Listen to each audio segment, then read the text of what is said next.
Lesson 37. Comparison of adjectives continued, the ablative after a comparative. Hi everybody, welcome back to Lenny's Latin class. Today we're on page 112, and again that's lesson 37. And you might say that this lesson is a lesson that will give you more. And I mean that literally because you're going to learn how to say more in Latin. That's the word plus.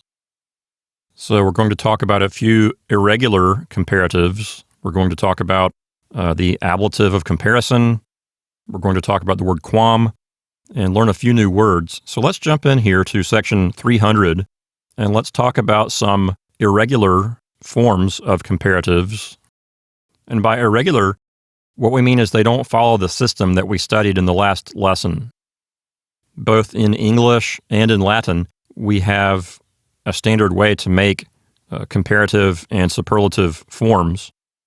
For example, in English, we have the word long, and then we have longer, we add er, and then longest, we add est, and that's how we make the positive, comparative, and superlative forms.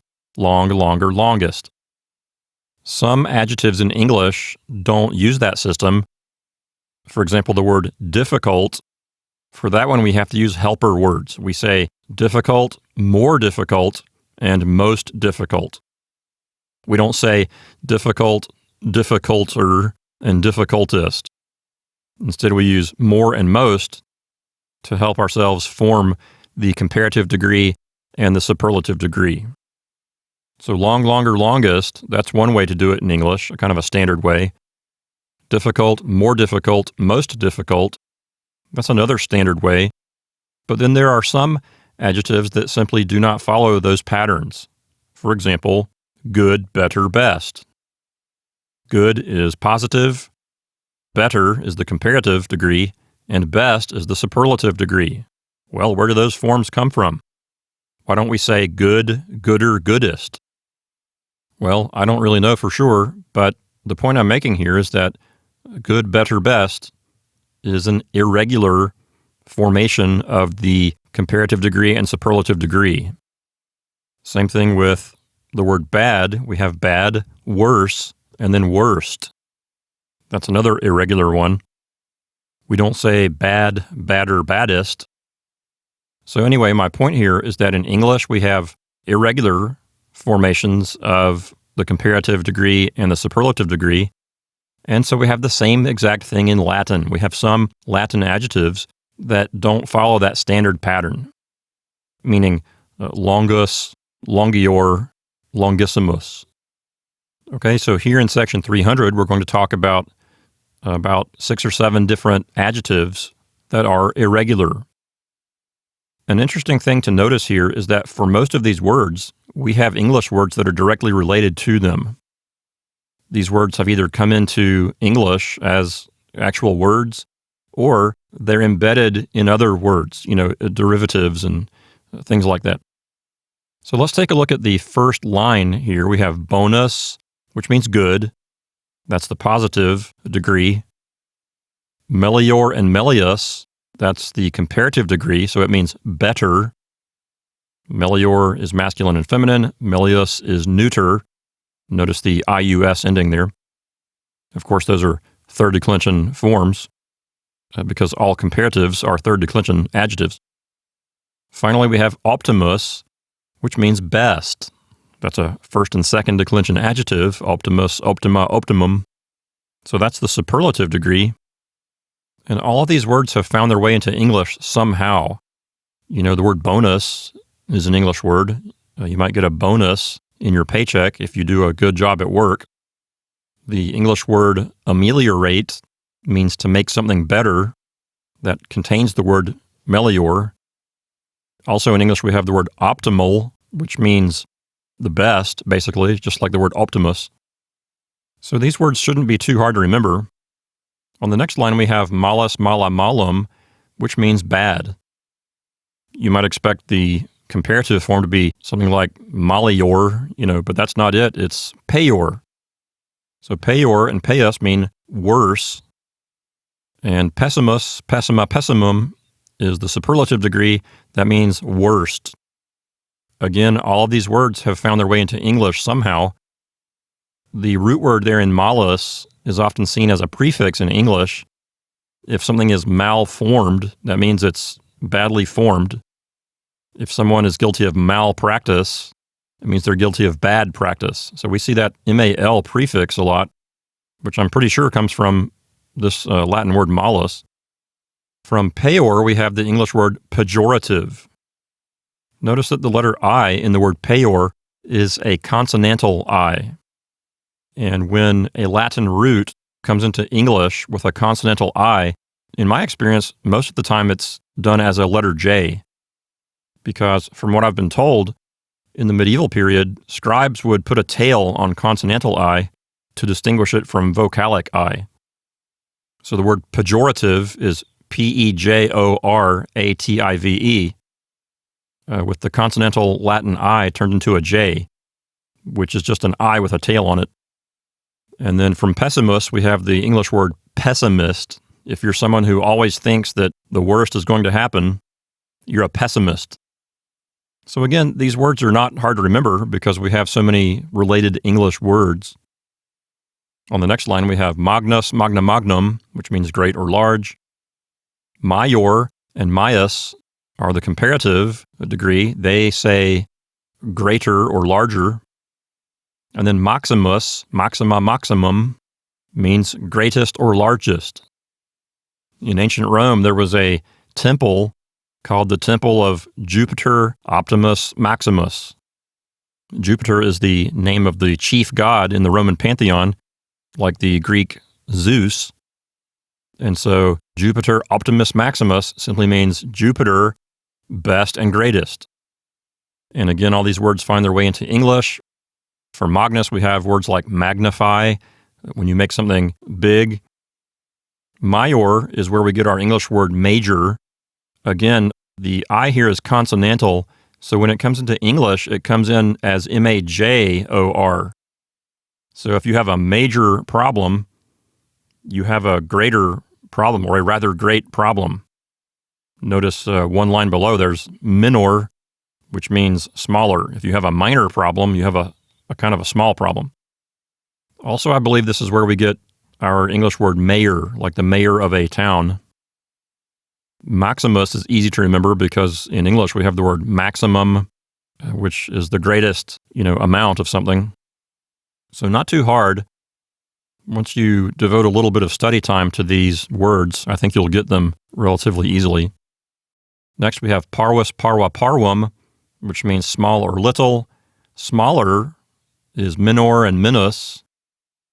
As I just mentioned a moment ago, those words mean smaller or littler. And then minimus is easy to remember because it's similar to the English word minimum. In fact, minimum is the neuter nominative singular form there. So small, smaller, smallest, that's parvus, minor, minimus. Next we have the word multus, multa, multum, which means much. But they've split it up into two lines. One line is devoted to singular forms, and the other line is devoted to plural forms. Let's talk about that for a minute. So these forms here in Latin are going to say things like much, more, and most. Here we're encountering the word more in Latin. I told you this lesson is the lesson that will give you more. So here it is, the word more in Latin. Let me say a couple of general things about the word more as it applies to both English and Latin. First of all, there are different kinds of more. There's more as an adverb, and there's more as an adjective, and then there's a couple of different kinds of more as an adjective. So let's talk about that. One thing to think about here is things that you can count and things that you cannot count. So things you can count would be things like cars, pencils, dogs, and cats. Okay, those are separate units. You can have 1 car, 2 car, 3 cars, 4 cars, etc. But other things in English, we cannot count. It's just sort of a mass or collective noun. For example, rice. You can't have 1 rice or 2 rice. It's just a pile of rice. So you can have some rice, or you can have all of the rice, or part of the rice. You can have more rice, but you can't count it. You can't have 3 rice. That doesn't make any sense. You could have 3 grains of rice, but that's not generally the way we use that kind of language. And you see this often with foods. For example, mashed potatoes, as I said a moment ago, rice, liquids like wine. You can't have 2 wine. You can have 2 cups of wine or 2 glasses of wine, but you can't have 2 wine. That just doesn't make any sense. Here's the point I'm getting to, is that things you can count, if you want to say more along with things you can count, it's going to result in a plural. If I say, I want more pencils, then I have to say pencils with an S. I can't say, I want more pencil. That doesn't make any sense because a pencil is a countable thing. So I need to make it plural. I want more pencils, plural. Okay, but if it's something I cannot count, like rice or mashed potatoes, I can say, I want more rice. And look at what happened. The word rice was singular. You can't really say more rices. That doesn't make any sense. If you say more mashed potatoes, well, the word potatoes is plural, but it was already plural when you were talking about it to begin with. So there's been no change. So take a look with me at these last 2 lines. Multus, multa, multum, and multi, multi, multa. Those are the same word, the same adjective. It's just split up into singular forms and plural forms. So the way they're doing it here is the next to last one, multus, multa, multum, they're using that to mean much with things you can't count. And then in the comparative degree, you have plus as a singular. And by the way, that's a neuter form in the third declension. So if you want to say more rice or more mashed potatoes, you might say plus in Latin, not plures or plura, the one below, because those are plural. In fact, that's where the word plural comes from. Multi, multi, multa, those are plural forms, so those are going to be used with things you can count. So if you want to say more pencils, more cars, then you're going to use the plural forms like plures and plura. When they're saying much, that's things you cannot count. When they say many, that's things you can count. That's why it's singular for much and plural for many. It's the countability issue. A couple of other things about the word more in general before we move on. There's also the word more with respect to activity or action. And so that's an adverb, the word more, or we might say an adverbial kind of use of it. Okay, if I say to you, well, I exercise more than you. In a sentence like that, the word more is not talking about any substance or anything that you count. It's talking about an activity. It's saying I do an activity more. And so the word more in that sentence is modifying the word exercise. I exercise more than you. In Latin, that's going to be a different word besides plus and plures and plura. With things you can count or things you cannot count, like nouns, we're going to see plus, plures, and plura, meaning more. But if it's an activity that you do, like a verb, you're going to use a different word to say more. That word is magis, which is spelled M-A-G-I-S. So if I want to say I exercise more than you in Latin, I might say I exercise magis. Plus, plures, and plura, that means more when it comes to nouns. The word magis means more when it comes to verbs. That's an adverb. One other final thought about the word more and about parts of things is that in Latin, we have something called a partitive. A partitive is a word that refers to part of a larger whole. So let me give you an example. Let's say that my friend has lots of pens, and I want a pen because I want to write something down. I might say to my friend, hey, can I have one of the pens?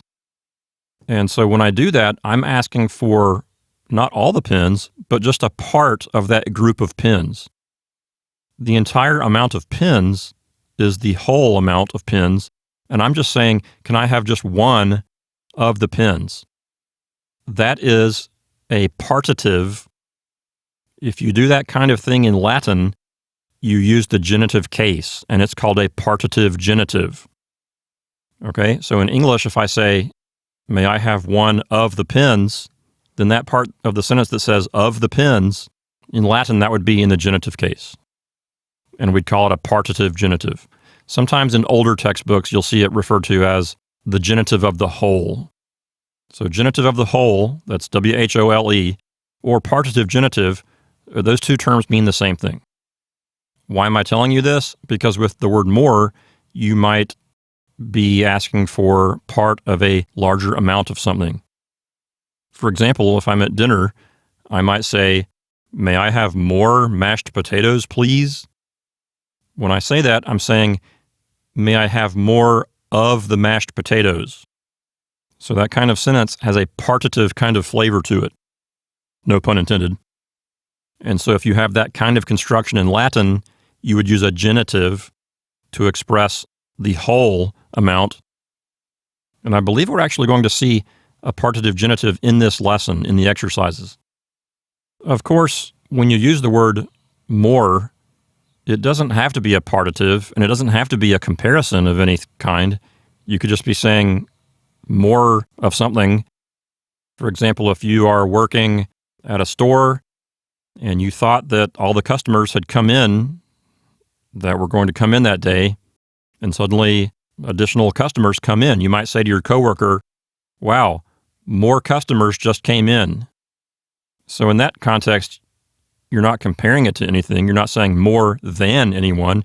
You're just saying more in the sense of additional. You could say additional customers just came in. The reason I'm telling you all this is simply to point out that there are different ways to use the word more. You can use it with nouns. You can use it with verbs as an adverb. You can use it as a partitive. You can use it in a comparison or not in a comparison.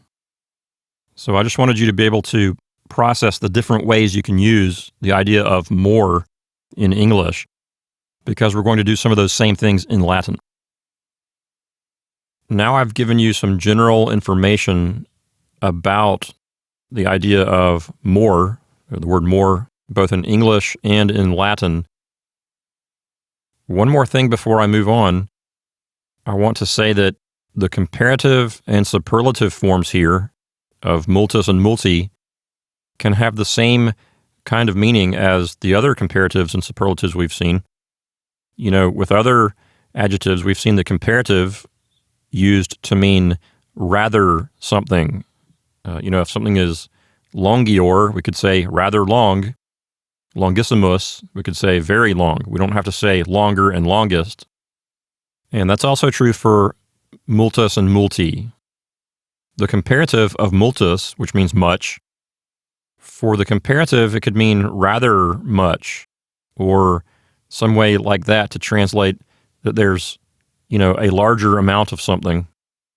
Plurimus, as a superlative, could say something like very much. Okay, so there's the idea of more for the comparative, and the idea also of rather much.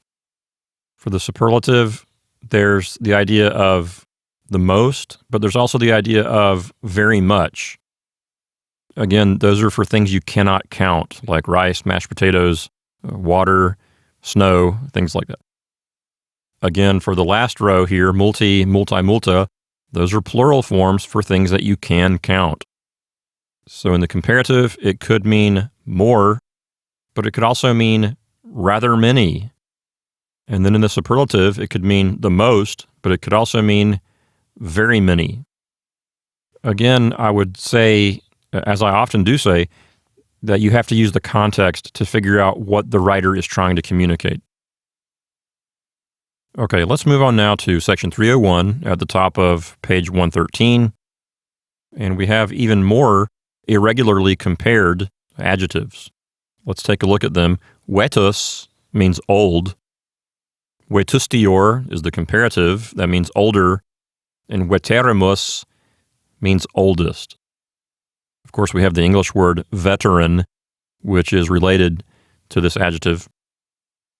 By the way, for those of you who are interested in reading the Bible in Latin, the Hebrew Bible in Latin is known as the Vetus Testamentum.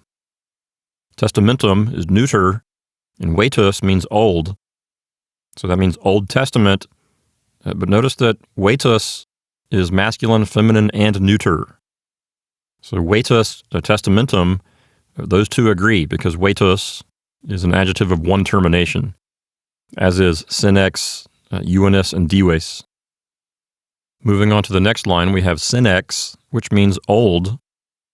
By the way, in Roman comedy, the senex was one of the stock characters. So as a substantive, the word senex can mean an old man. So it's an adjective, which means old, but used as a substantive, it means old guy or old man. So if you ever read or watch any Latin comedies, you'll see a character known as the senex, who is usually greedy for money and concerned about money and inheritances and property and stuff. The comparative form, senior, you can see that comes directly into English as the word senior. And there's also an alternate comparative form that they're giving here, major natu. Okay, major is the comparative form of magnus, which would mean greater. And then natu, as you can see from the footnote, is from a fourth declension noun, natus. We have English words like prenatal, because that root word there means birth. Major natu, with the ablative singular noun there, natu, that means greater with respect to birth, or greater by birth. So that's a way to say that, for example, if you have a brother or sister and you want to say one of you is the older one, you could say major natu to designate which one is the older one. And likewise, maximus natu means oldest in the sense of siblings. You know, you could say if a sister is the oldest, you could say that she's maxima natu. If a brother is the oldest, you could say he's maximus natu. And not just necessarily siblings, but anyone that you want to say is older than you. But that's the idea, is that you have the comparative major or the superlative maximus, and then the word natu, which means according to birth, with respect to birth, or by birth. Next is euenus, which means young. Again, as a substantive, euenus can mean a young man. The comparative form junior, of course, that comes directly into English as the word junior. Notice again that the letter I here at the beginning of the word junior is a consonantal I. It's not a vowel. It's being used as a consonant here. Again, medieval scribes would put a tail on consonantal I's to distinguish them and show or indicate that they are consonantal. And so that's how we got the letter J, is by putting a little tail on a consonantal I. And so words like that come into English, not always, but a lot of the time, they come in as a J. So junior becomes junior with a J there. And then, of course, we have minor natu, which means lesser with respect to birth. So you could say that you're younger than someone else, like that. Minimus natu means least by birth or smallest by birth.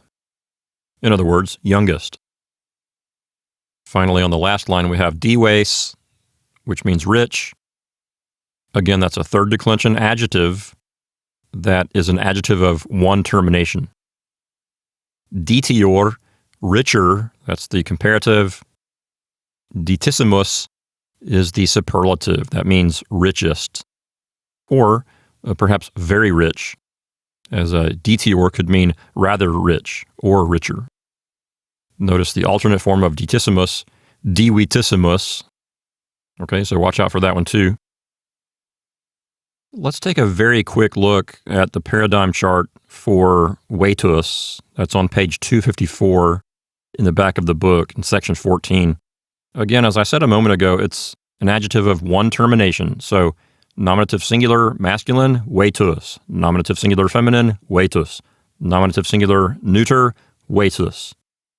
So vetus, vetus, vetus for all three genders. In the accusative case, remember that neuter nominatives and accusatives are always the same. So neuter accusative singular is going to be vetus, but for masculine and feminine, you get veterim. And in the plural, that is a nominative plural, veteres for masculine and feminine, but of course, neuters always have the letter A as the plural in the nominative and accusative. So vetera is going to be your neuter nominative plural and your neuter accusative plural. So when we say it's an adjective of one termination, that really just applies only to the nominative singular. When you go beyond the nominative singular, you see the variations and you get differences between the genders. But in the nominative singular, it's just vetus, vetus, vetus. That's why you can say vetus testamentum. And so vetus is neuter there. Old Testament, vetus testamentum. Sometimes these third declension adjectives can be a little bit tricky. As I mentioned before, perhaps in the last lesson, I mentioned that the US ending there can trip you up a little bit. For a new student, the US ending could make you think, oh, well, that's a second declension masculine. But there's also the fact that some third declension neuters also have that.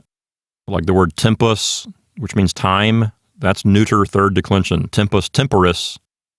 Don't let it fool you. And then here we have a feminine adjective, vetus, could be feminine. So you have to tread carefully with some of these third declension adjectives. They can be a little bit tricky. So that was just a quick look at the paradigm chart for vetus. Let's move on now to section 302.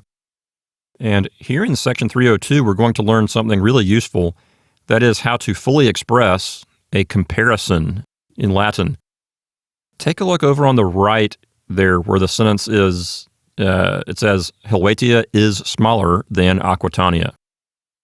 Notice that in English we have the thing we're comparing, that's Helvetia. Then we have the comparative adjective, smaller. Then we have the word than that indicates what we are comparing it to. And then we have Aquitania, which is the thing we're comparing it to. So we have several moving parts here in this sentence that shows a complete comparison. The thing being compared, the comparative adjective, the word than, and then the thing you're comparing it to. Again, the word than is kind of an indicator or a pointer. It points to the thing that you are comparing something to. So how would we say that in Latin? We know how to say smaller. We know how to say minor, that means smaller, right? But how do you say than? What do you do if you want to say that in Latin? Well, there are two ways to do that. And as you can see here, our model sentence has an area in the middle with brackets around it, these large curly brackets. And it's showing us both ways to do it in one sentence. So the first way to do it is using the word quam. That's Q-U-A-M. And quam, in this context, can mean than. Generally speaking, the word quam can have several different meanings. It can mean as in certain contexts. It can mean how in certain contexts. It can even be a relative pronoun. Of course, that's a different word, but it's spelled the same. But anyway, in this particular context, it can mean than, like the way we use the word than in English. So let's look at our model sentence here. Helvetia est minor. So that means Helvetia is, and then we have the comparative minor, which means smaller or littler. We'll just translate it as smaller. So Helvetia is smaller, and then quam means than. So Helvetia is smaller than. Then we have the word Aquitania. Notice that Aquitania is in the nominative case. Put it all together, not too difficult. It just says Helvetia is smaller than Aquitania. So that first way in my mind, is the easier way because the word quam really spells it out for you. It indicates clearly that there's a comparison taking place. So if you see quam after a comparative adjective, you know that there's a comparison being made to something. But in every language, there are multiple ways to say things, right? So there's another way to express the idea of than in Latin, the idea of than in the midst of a comparison. And that is using the ablative case. This particular usage of the ablative case is called the ablative of comparison. So in the curly brackets, that's the bottom part where it says Aquitania. Notice the macron over the letter A at the end of Aquitania. The macron there, showing you that that final A is long, indicates that it's ablative singular from the first declension. So the ablative case can express the thing that something's being compared to. That is, it can express the word than without the use of the word quam. So here's how it's going to look. Helvetia est minor Aquitania. So that particular use of the ablative is the ablative of comparison. So when you see an ablative coming right after a comparative adjective, that can also say the same thing as quam Aquitania. Okay, so there are two ways to express then in Latin. The first using quam, and then the second using the ablative case without quam. That's the ablative of comparison. Again, in the top one, quam Aquitania, you don't need to put Aquitania in the ablative case. You can have it in the nominative. In fact, there's a note about that below. Let's read the paragraph here at the bottom of section 302. It says, in this sentence, notice that comparison is expressed with the conjunction quam, then, both nouns being in the same case. So minor and Aquitania are the same case. No need to put any special case there when you use quam. Continuing on, it says, or without quam, the second noun then being in the ablative. And that is the ablative of comparison, as I just mentioned a moment ago. So I think you get the idea here. It's really not too difficult. Let's move on to section 303. They have a rule for us. We've already covered that. But this note is interesting. It says, note, quam may be omitted when the name of the first of the two persons or things is in the nominative or accusative case. I think what they're saying is you can use the ablative of comparison when the name of the first of the two persons or things, meaning the persons or things being compared, is in the nominative or accusative. So I think what they're saying is when you use the ablative of comparison, you need to be working with the nominative or accusative. It seems to be limited to those two cases. I'm not fully sure, but I think that's what they're saying here. Let's move on now to section 304 and examine our vocabulary for this lesson. First, we have the word fortuna, fortunae. That's a feminine noun of the first declension, and it means fortune, and this is just one of many words that are related to the idea of fortune or luck. And they all have the same root, the F-O-R or F-O-R-T root word. There's the third declension noun force, it's spelled F-O-R-S, and that means luck or chance. In the ablative singular, that particular word is forte, and that means something like by chance or perhaps. There's also the word forsitan, which means perhaps. There's also the word fortasse, which means perhaps. So all those words have the same root, and they all mean things like fortune, or by chance, or by luck, or perhaps. So those are words to watch out for. Next, we have the word carus, which means cart. And you can see here that they're listing both a masculine and a neuter form of this particular word. We have carus and then carum from the second declension. Of course, carus is from the second declension also, but it's a masculine. Next, we have hiemps. This is a third declension noun, which means winter. Notice here that we have some unusual letter combinations, an I and an E together. Those do not form a diphthong, so we should give each one its own syllable. And then we have an M and an S. So some unusual letter combinations here. I pronounce it heamps. In the genitive singular, we'd have heamus, I suppose. If I were an ancient Roman, I'm sure I could tell you exactly the correct pronunciation of this, but we'll just do the best we can. Moving on, we have brevis, which means short. That, of course, is an adjective of the third declension, an adjective of two terminations. So brevis, brevis, brewe. Of course, in English, we have the related word brevity that's related to brevis.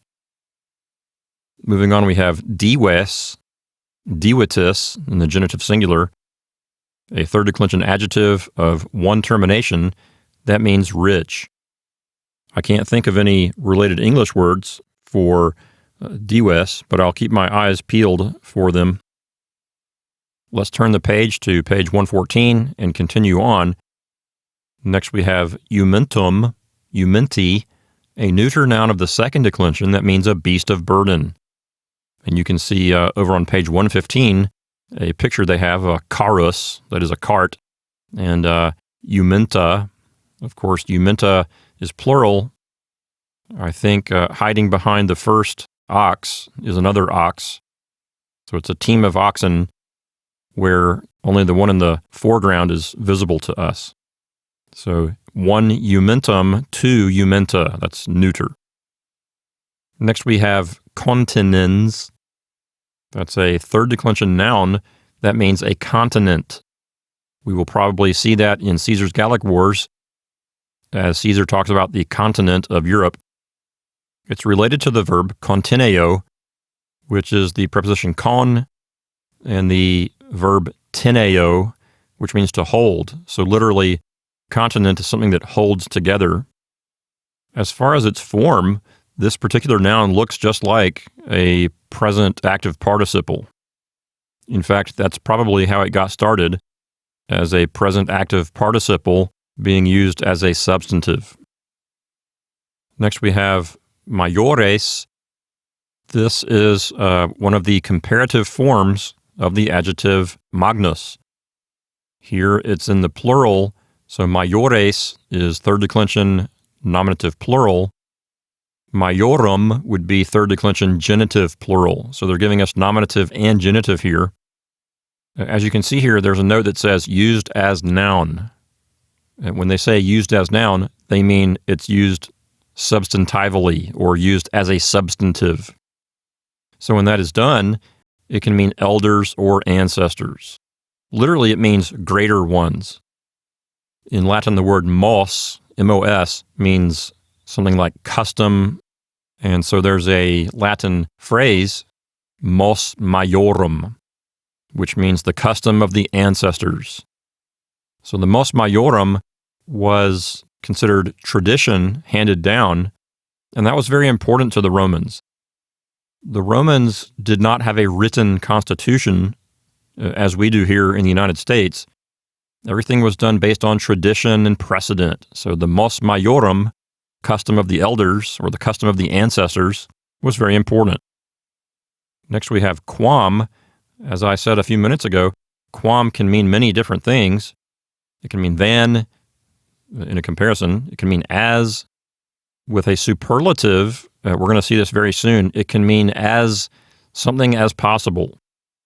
For example, longissimus means longest, right? That's the superlative form of longus, longa, longum. If you put quam in front of it, so quam plus a superlative, like quam longissimus, that could mean as long as possible. If you put it with brevissimus and have quam brevissimus or quam brevissimum, whatever gender you want, it means as short as possible. At the bottom of the page, in footnote 1, you'll see it says quam maximus, as large as possible.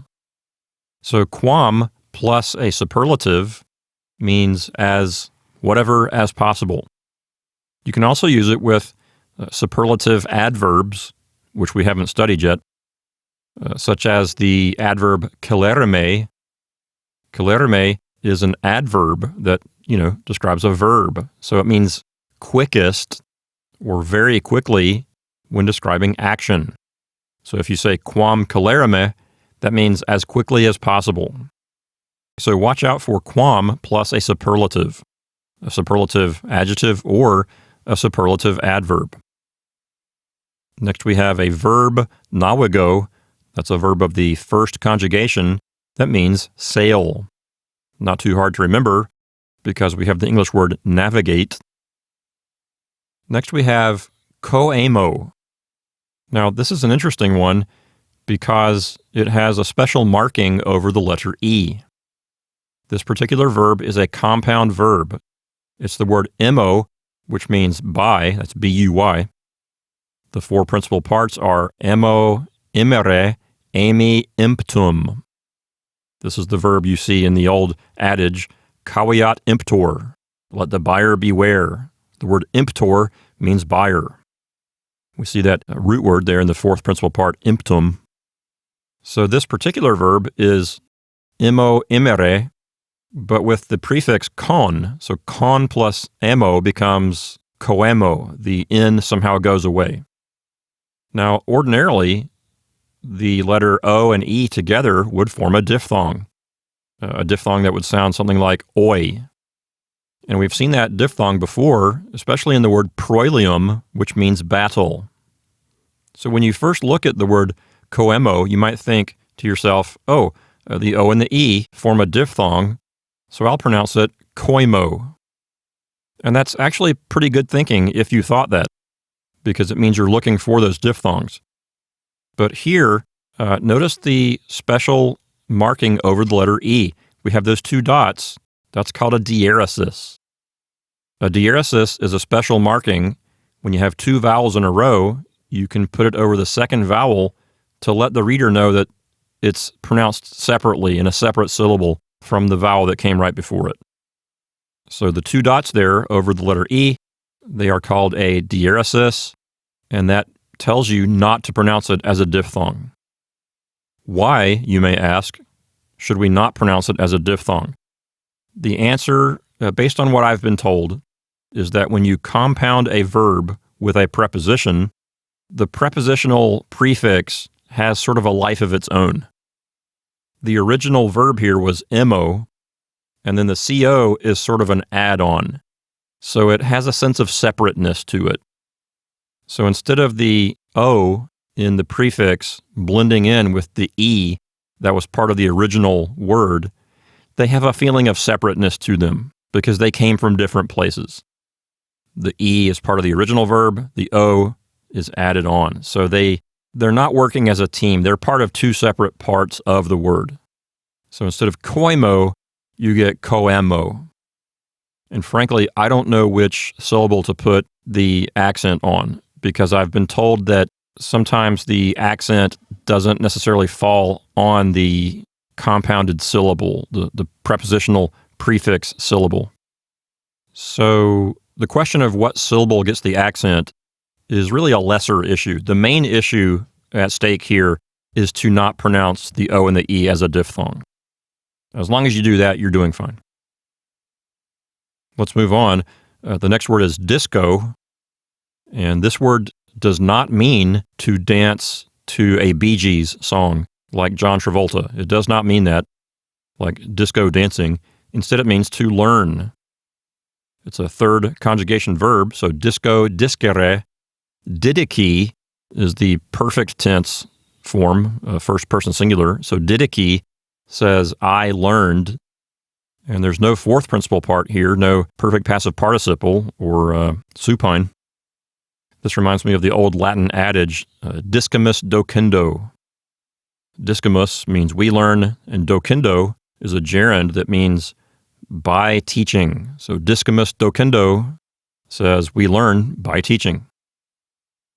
Next we have impono. We've talked once or twice about the verb pono, which means to put or place. Pono, ponere, posui, positum. We have English words like position that have that same root.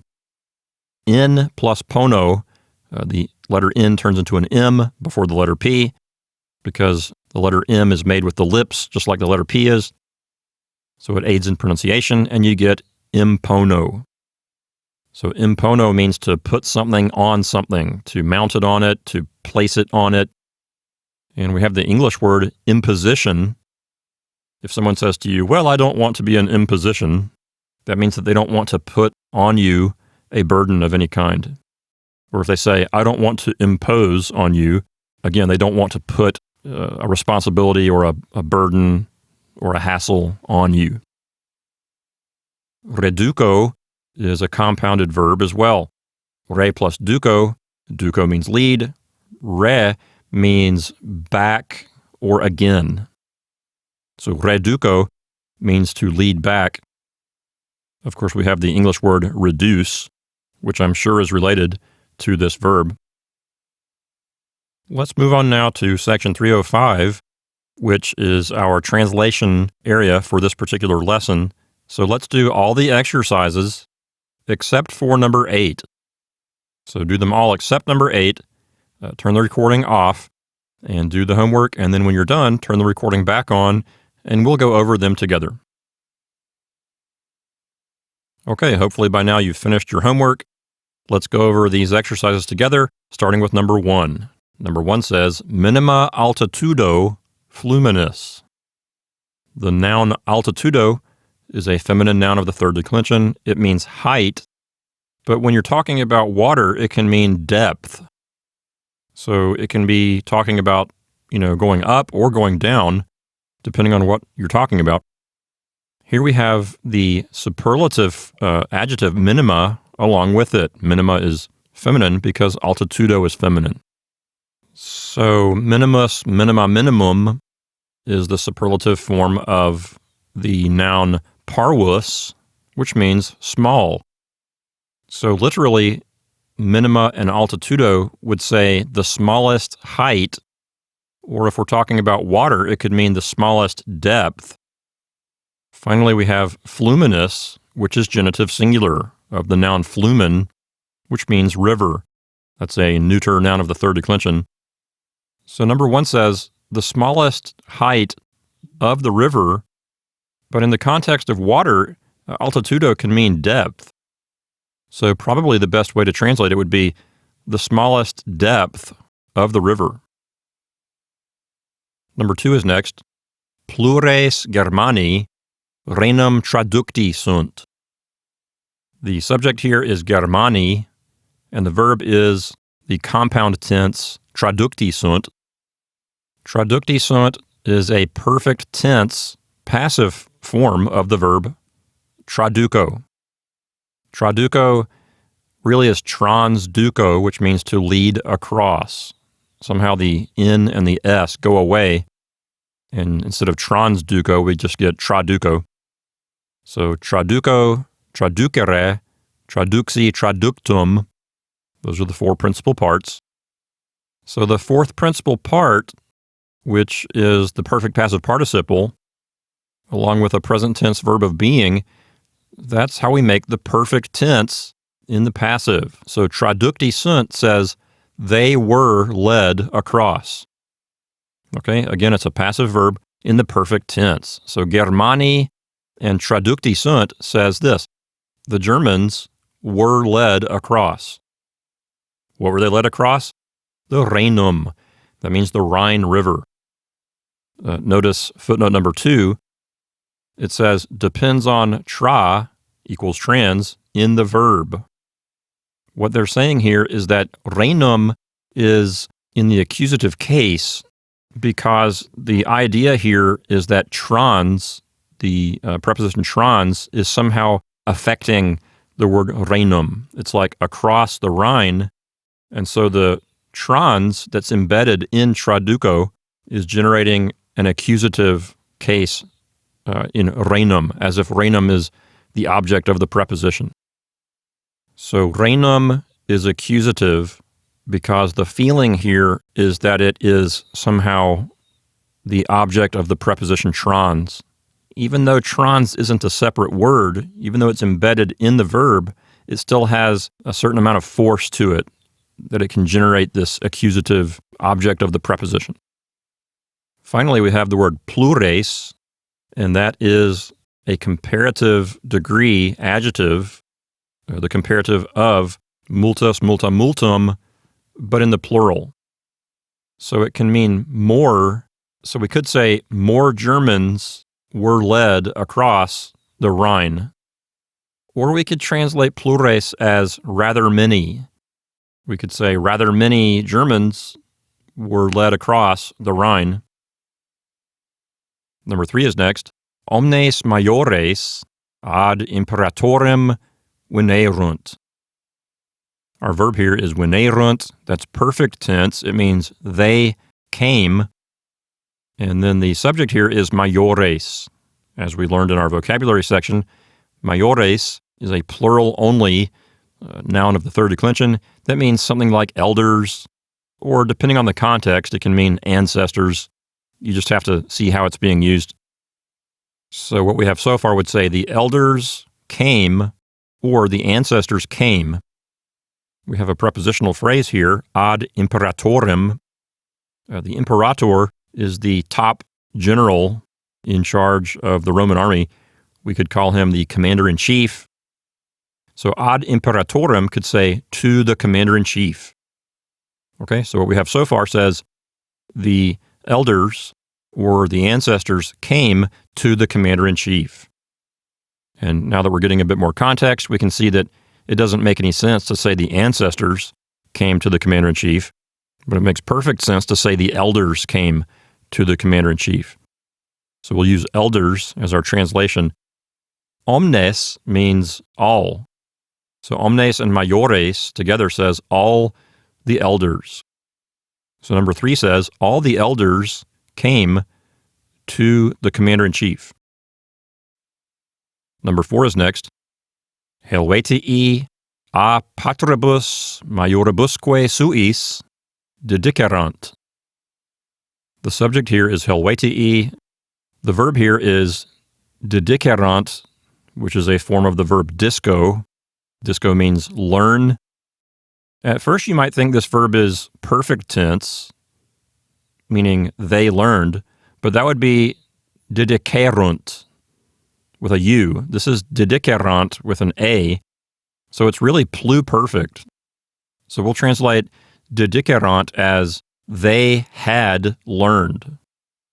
Pluperfect, we can use the word had to render that into English. So our subject and verb together say the Helvetii had learned. Then we have the preposition a, which means from in this particular case. Patribus means fathers, that's ablative plural. Maioribus means elders or ancestors. The que ending, Q-U-E, on the end of maioribus, that provides the word and. It's like putting the word et between patribus and maioribus. The word suis here is a first and second declension adjective that means his own, her own, or their own. And remember, it's talking about the subject of the sentence. So it's talking about something that belongs to the Helvetii. So this particular prepositional phrase, starting with a, says from their own fathers and their own elders or their own ancestors. So number 4 as a whole says this: the Helvetii had learned from their fathers and their ancestors. Let's just translate maioribus as ancestors. That sounds better, I think. Number 5 is next.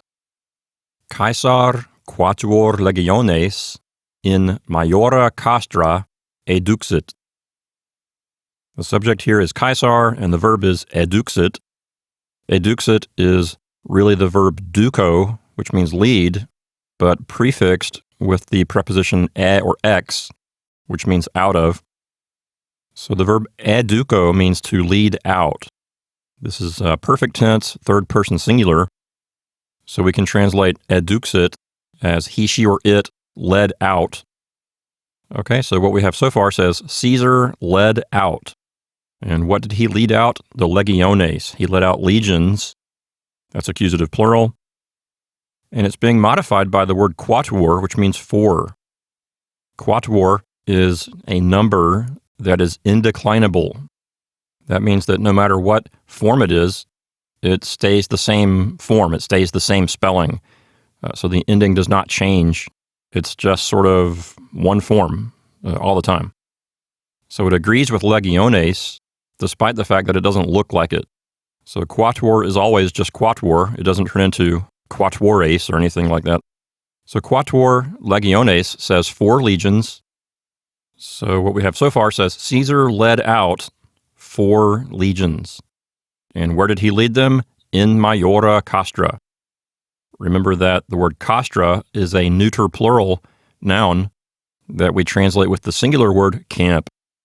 So this happens to be accusative plural, castra, along with the preposition in, which means into.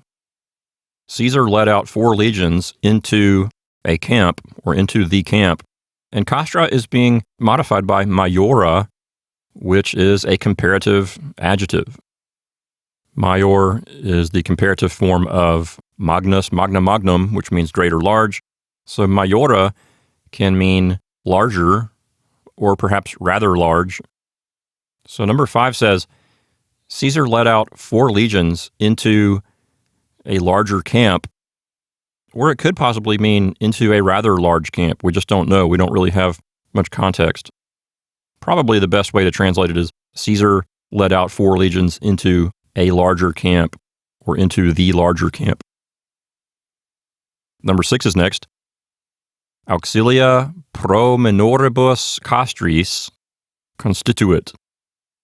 In this particular exercise, we don't have a dedicated noun to be the subject. There is no explicit subject. So we have to go with the pronoun that is suggested by or included in the main verb. The main verb here is constituit. Auxilia really is the direct object, and that's plural. It doesn't agree with constituit anyway, so it can't be the subject. Constituit is a form of the verb constituo, which can mean different things. Constituo can mean to decide, it can mean to arrange, or perhaps establish. In a military context, it can mean to station troops, as in to deploy troops. And it can even mean just to put or place something somewhere, like the word pono. So this particular verb, this particular form of constituo, is perfect tense, third person singular.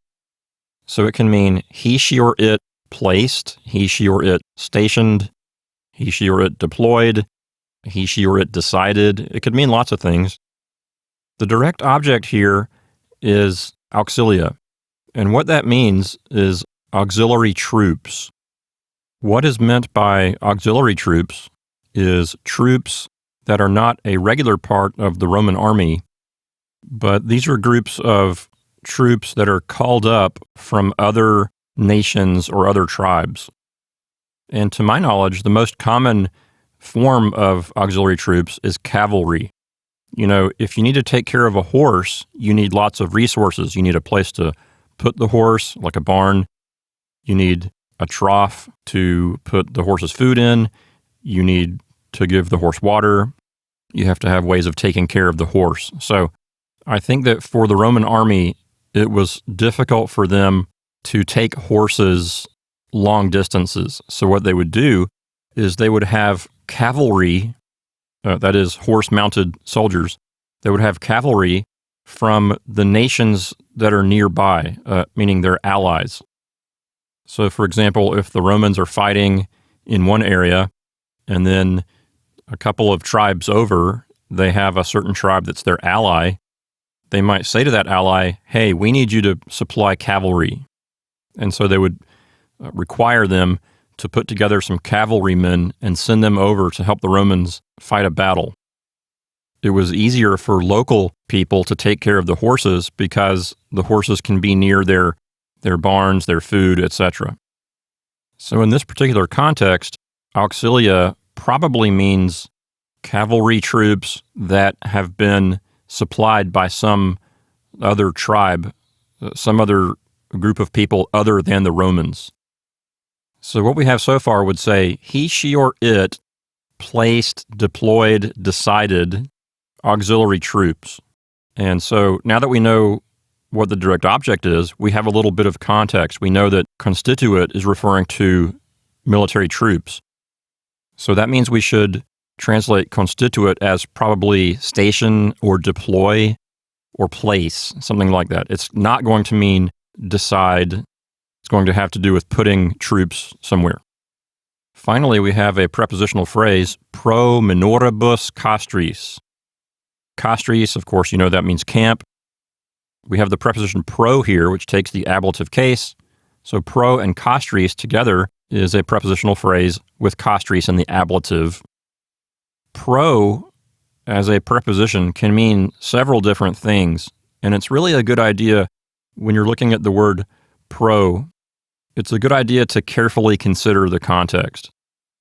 Pro can mean in front of, like a physical location. It can mean on behalf of. It can mean in place of. Like if you can't make it to a certain meeting, but you send someone in your place, that's pro. They're going in your place or in your stead. I've noticed that students often want to translate this word as for, as in for the benefit of someone. Generally in Latin, if you want to say that kind of thing, you just use the dative case. You don't really need a preposition like pro. So pro can mean all kinds of different things like in front of, in place of, instead of, on behalf of. It can mean in accordance with or in proportion to. So it can mean all kinds of things. Here, the most likely meaning is the physical relationship of in front of. And then with castris, it would be saying in front of the camp. So what we have so far would say he, she, or it deployed the auxiliary troops in front of the camp, or he, she, or it placed or stationed the auxiliary troops in front of the camp. And then we have the word minoribus. That's a comparative adjective that means smaller. Again, minoribus and castris are plural, but we translate them in a singular kind of way. So minoribus and castris together say smaller camp.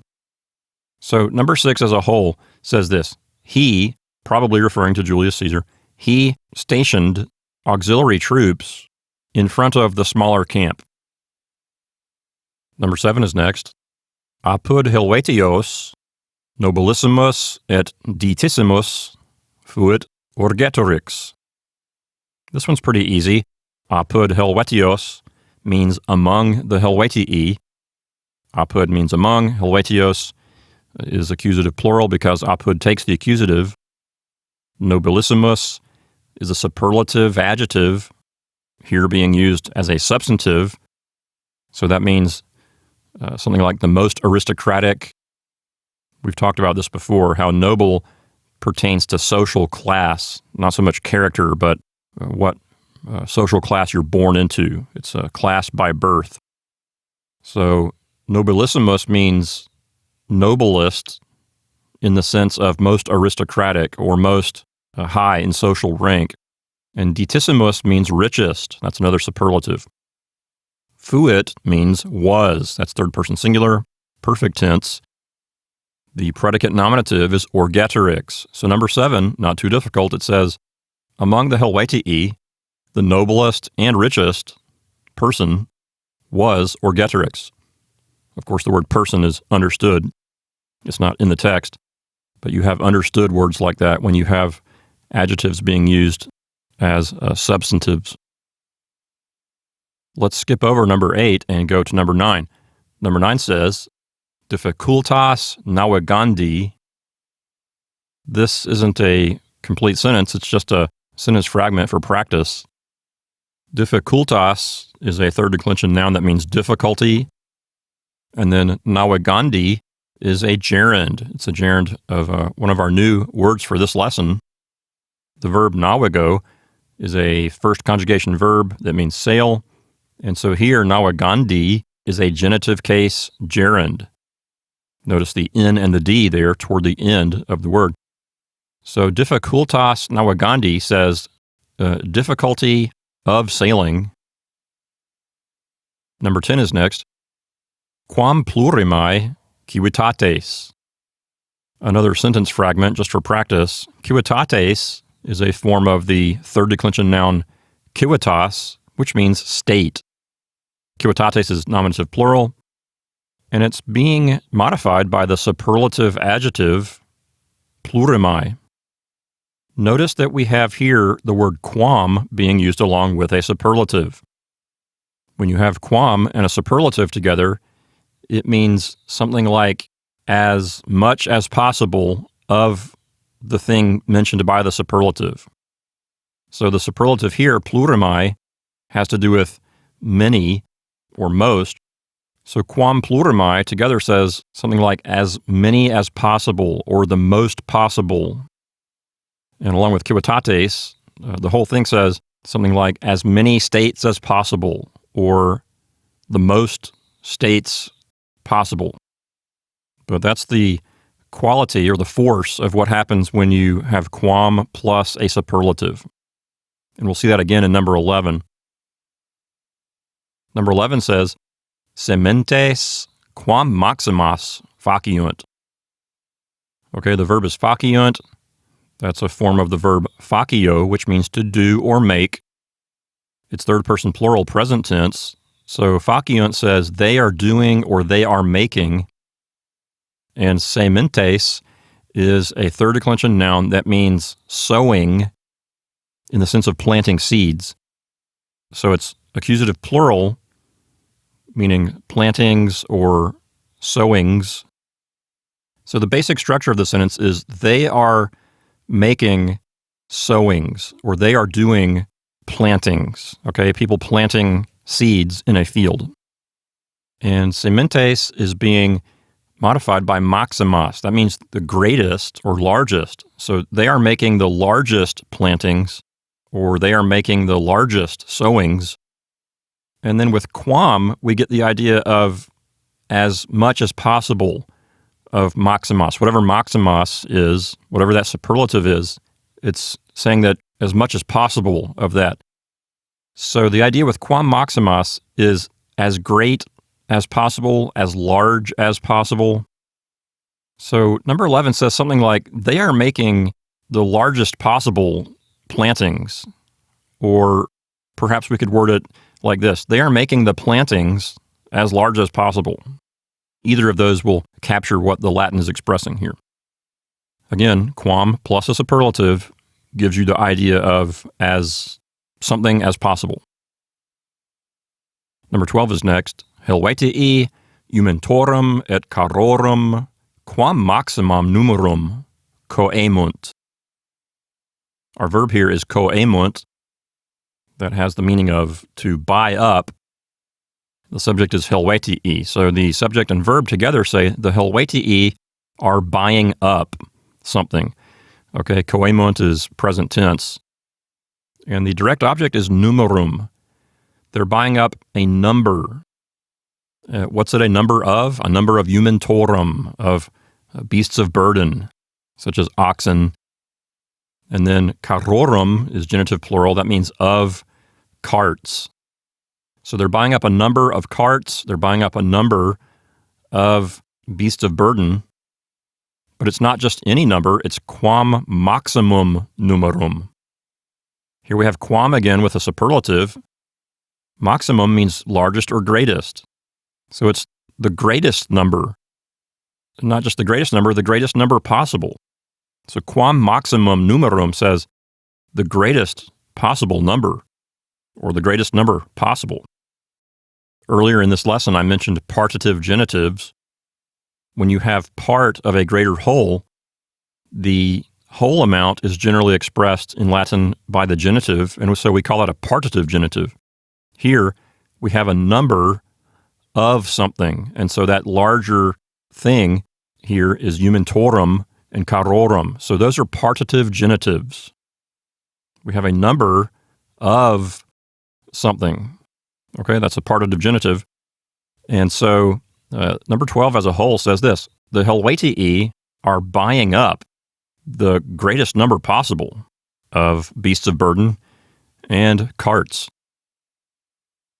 Number 13 is next. Caesar in equos suos milites imposuit, ut praesidium quam amicissimum haberet. This particular exercise is in two parts. We have a main clause up through the word imposuit, and then we have a purpose clause starting with ut through the end of the sentence. So we have a kind of a two-parter here. So let's look at the first part here. Caesar in equos suos milites imposuit. The verb here is imposuit. That's a form of the verb impono, which means to put something on something. And so it's third person singular, and it'll mean he, she, or it put on, or put upon, or placed on. And the subject is Caesar. So the subject and verb will say Caesar put on or placed upon. And what did he put or place? He put milites. He put soldiers. Notice that the word suos is parked between equos and milites. Equos means horses, and milites means soldiers. So which one does suos go with? Notice that the word equos is part of a prepositional phrase with the word in. It looks to me like in here is taking the accusative. And when in takes the accusative, it can mean things like against or into. Here I think the best way to translate in is with the word onto. Whenever you have prepositions taking the accusative case, there's usually an idea of motion moving toward something. And in English, sometimes we'll say onto in situations like this. Imagine you have a cat running along and the cat jumps up on a table. You might not say the cat jumped on the table. You might say the cat jumped onto the table. And when you say the cat jumped onto the table, it captures the idea that there was motion toward the table. So there's not just the idea of a cat ending up on top of the flat surface of the table. There's that, but also the fact that the cat was moving toward the table. Or if I'm holding my wallet and I throw my wallet on a table, I might say I'm throwing it onto the table to capture the idea of motion toward. So here, you might expect equos to be ablative. You might expect equis, in equis, on horses, but we don't have that. We have accusative plural. So this particular exercise is taken and adapted from an actual line from Caesar's Gallic Wars. And here's the story. Caesar had to go and meet a foreign king named Ariovistus. It was a very unusual situation in which the top Roman, Julius Caesar, was going to meet the top guy of the enemy. A face-to-face meeting between the two top leaders. Very unusual. And so Caesar was concerned about security. He didn't want someone to try some funny business, perhaps to try to assassinate him or attack him. And since they're going on horseback, that means he would need cavalry to escort him or accompany him. And as I mentioned before, oftentimes cavalry was supplied by foreign nations. Since Caesar and his troops are fighting in Gaul, if he wants cavalry, he's going to have to get them from some allied Gallic tribe. So think of the situation that puts Caesar in. He's going to meet Ariovistus, a German king, and Ariovistus is probably surrounded by his own German trusted associates. And then Caesar would be surrounded by maybe Gauls. And, sometimes the Gauls would have shifting loyalties. So how can Caesar be sure that the cavalrymen around him would be loyal? He's not sure. So he comes up with a solution. He decides to get his own Roman troops and put those Roman troops on horses and have them ride along with him. So instead of Gallic tribesmen accompanying him as cavalry, he takes those horses and puts his own Roman soldiers on them because he feels that he can trust them more. So that's the story, and that's the situation or the part of Caesar's Gallic Wars that this exercise is made from. Just simply knowing that story, I know that the word suos goes with milites. So what that gives us here is Caesar imposuit suos milites. And that says Caesar placed his own soldiers upon horses, or Caesar placed his own soldiers onto horses. Again, notice that in is taking the accusative. So why did Caesar put his own soldiers on horses? Well, the rest of the sentence tells us. That's the purpose clause starting with ut. Okay, so we'll translate ut as so that. And then haberet is an imperfect subjunctive form of the verb habeo. So we'll translate ut and haberet as so that he might have. And then the praesidium is the direct object. Praesidium means guard in the sense of a detail of men, a group of men guarding something, a guard detail, a group of bodyguards, a protective detail.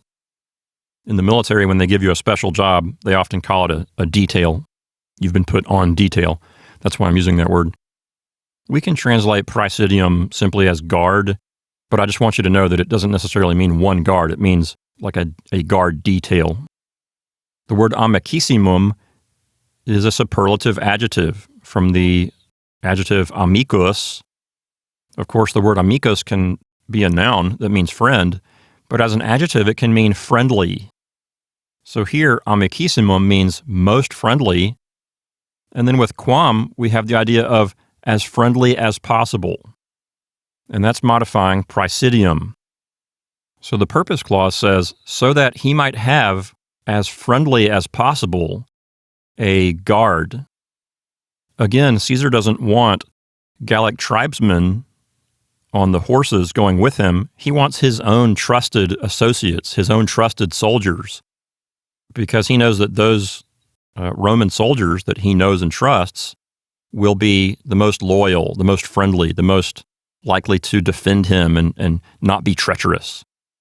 So when he puts his own Roman troops, it's giving him the most friendly possible bodyguard detail, or perhaps the guard detail that's the most friendly, something like that. So number 13 says, Caesar placed his own soldiers onto horses so that he might have as friendly a guard as possible. Number 14 is next. Noctes in Britannia breviores esse, quam in continenti videbamus. In this particular sentence, we have subject accusative along with infinitive construction. Not exactly indirect speech, but similar to it in the sense that you have a subject accusative plus infinitive. Generally speaking, we only use the term indirect speech when something is reporting something, like what they think, what they feel, what they say. Here it's someone seeing something. Videbamus is the main verb here. That's a form of the verb video, which means to see. And so videbamus means we were seeing. It's imperfect tense. And the subject accusative is noctes. So we get started on this sentence by saying, we were seeing that the nights. Noctes is a third declension accusative plural. The infinitive verb here is esse.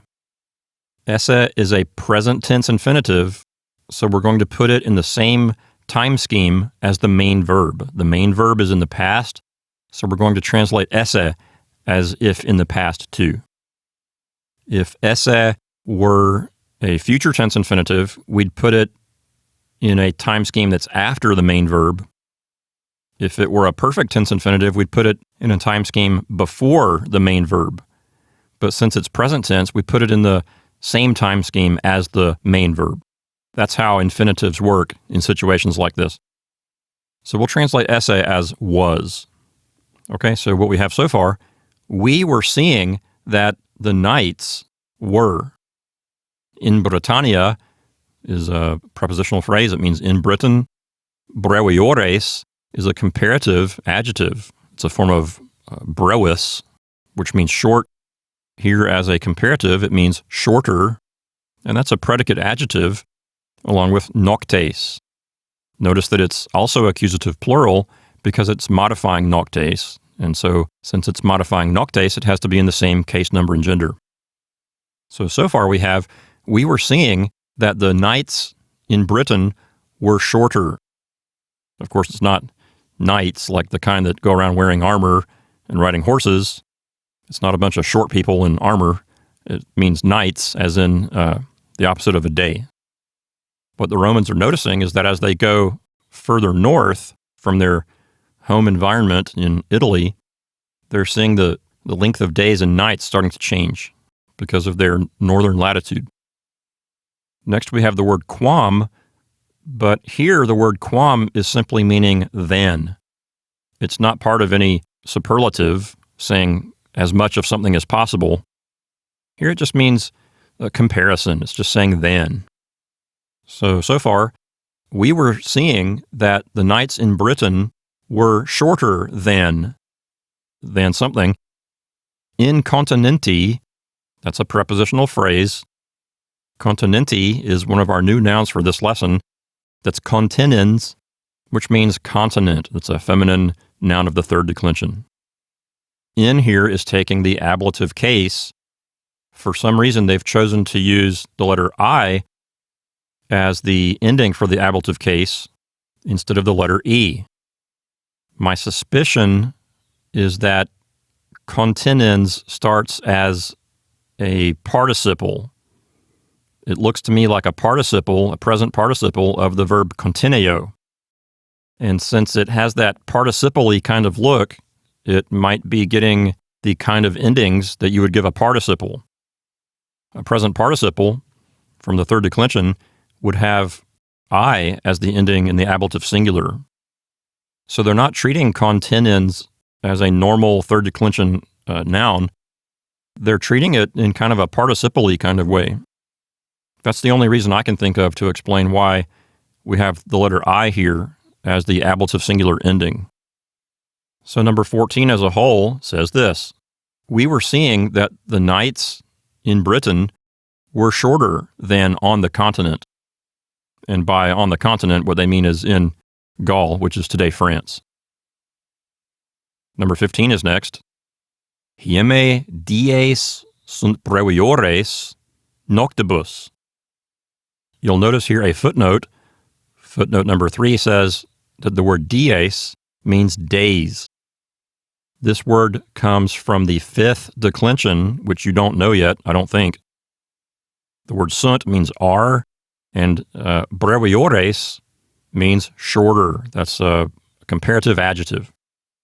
So the basic structure of this sentence says, the days are shorter. Hieme is some kind of ablative of time. That's one of our new nouns for this lesson. Hiemps means winter. Here we have that word in the ablative singular. So if we treat it as an ablative of time, it could mean in the winter or during the winter. I guess it's an ablative of time when.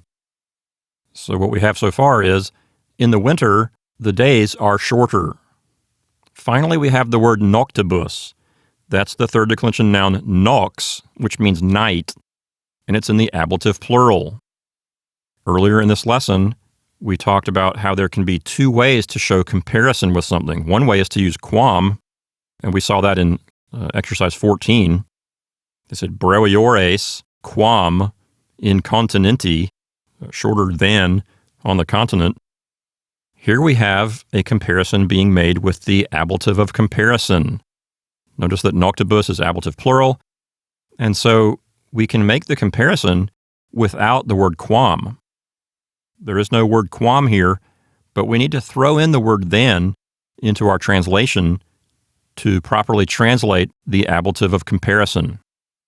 So number 15 says, in the winter, the days are shorter than the nights. Again, noctibus is an ablative of comparison, and so to translate what it's saying, we need to throw in the word then.